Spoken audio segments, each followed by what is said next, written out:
Hello po mga kagami, kumusta po? So ngayong araw, magluluto lang din ako ng beef stick. Dahil kasi, yung busing ko lumabas lang saglit at ako na po yung nagluluto ng beef stick niya na kanyang piniprepare. Inaano ko na yan, piniprito ko yan bago ginisa. So pinakita ko sa inyo kanina, akala ko makita po yung niluto ko, hindi naman pala. So, yung sauce na, ano, yung, yung sauce na pagmamarinate, inilagay ko na po sa ginisa na beef stick. So, para mas lalong sasarap siya. So, di ba? At sarap din ng pagmamahal na ibigay natin kapag tayo po ay magluluto. So, ayan. O, diba? Nagsiselfie lang si ate. So, ayan po mga kagami. Habang nagluluto ako o naghihintay sa niluto ko na beef steak, naguhugas muna ako ng saucepan dahil may gagawin na naman ulit ako. Inutusan ako kasi ng bossing ko na i-melt ko yung chocolate at saka lagyan ko nga daw ng Nestle cream dahil may lalagyan siya kapag uuwi na po siya mamaya. So, ito na po guys. At habang ako, inano ko muna yung niluluto kong beef steak. Baka naubusan ng tubig at baka kung nagkataon, lago talaga ako dito kay madam. So, ito yun guys. O, diba? Talagang galang-gala yung lahat.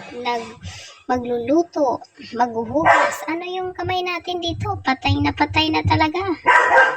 Ginaw na tayo dito. Kailangan na natin ng jacket. So, ito na pala yung chocolate na kailangan kong i-melt. At, ang sarap nito guys. Super. O, diba? Tinikman pa. Masarap ba talaga? Ayan, diba? Sobrang mo talaga ate. Ayan po mga kagami, napaka-astig mag-chop ng chocolate si Ate Gami, o diba? Sinubukan pa ulit.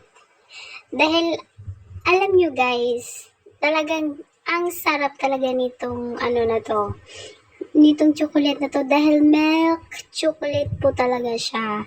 At yung busing ko, bibili ng ganito kapag gagawa po siya ng chocolate cake. Itatap po niya sa itaas ng chocolate at lalagyan niya ng gatas.